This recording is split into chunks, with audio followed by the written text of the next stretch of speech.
Hi, my name is Mercedes White and welcome back to my YouTube channel. Recently, I put a poll on my Instagram asking some questions that you guys had for a corporate flight attendant. So today I'm going to be answering those. I've been a corporate flight attendant for the past 3 years.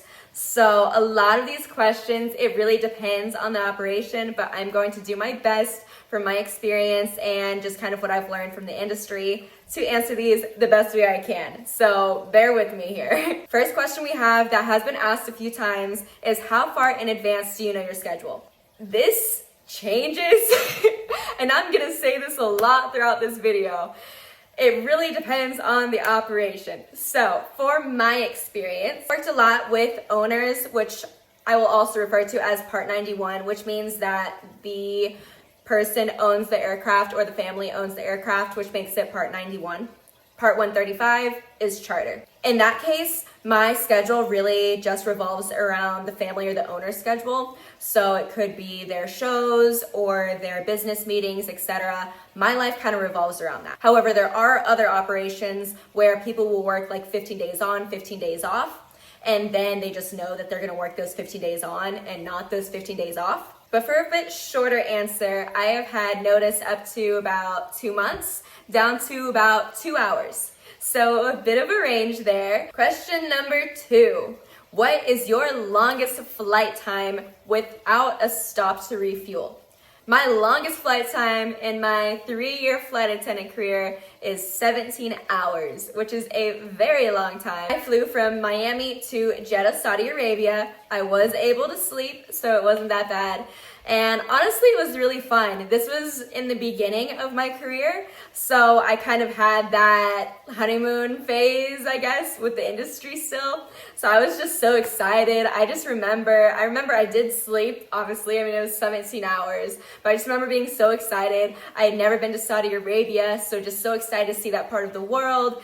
And the family that I was with were so sweet and very understanding that I did need to sleep a little bit. So it helped a bit, and it was just really fun. It was fun to be in the plane with them for so long, and you just get really close with people when you're in a plane with them for 17 hours. Question number 3. Do you get paid salary or by flight hour? So in corporate aviation, you don't really get paid by the flight hour. It's typically by the flight day, and that runs from midnight to midnight the next day.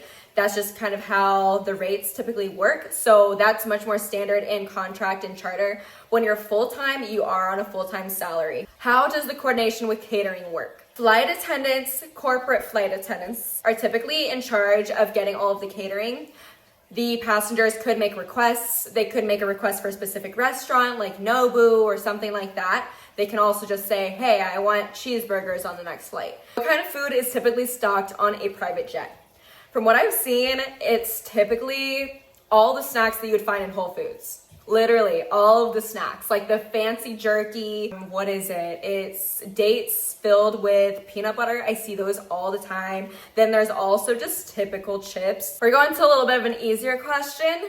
What is a major pro about being a flight attendant? I feel like this is a no-brainer, but to travel. I love traveling, and that's what inspired me to get in the world of aviation. This job will really put you in places that at least I would have never been personally.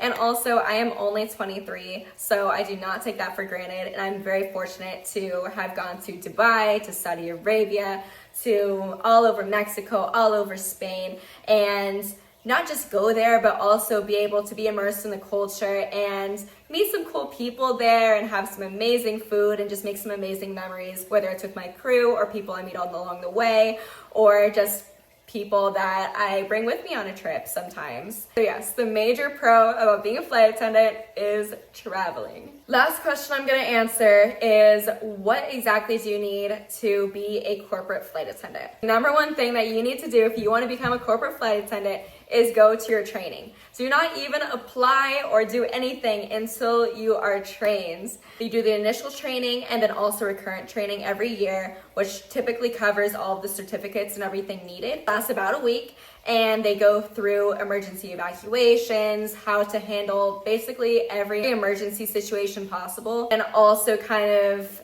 teaches you and kind of refreshes you a bit on overall etiquette of just how to serve, how to plate, how to greet passengers, how to be respectful to each different cultures. Some cultures, for example, they immediately take off their shoes as soon as they enter the aircraft, and they need to be handed slippers to use throughout the flight. Things like that. That answers the majority of the questions. There's a few more if you guys want me to do a part 2.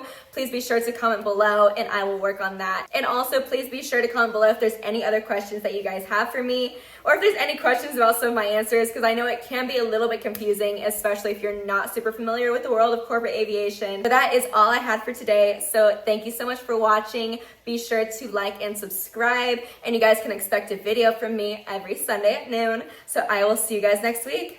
Bye.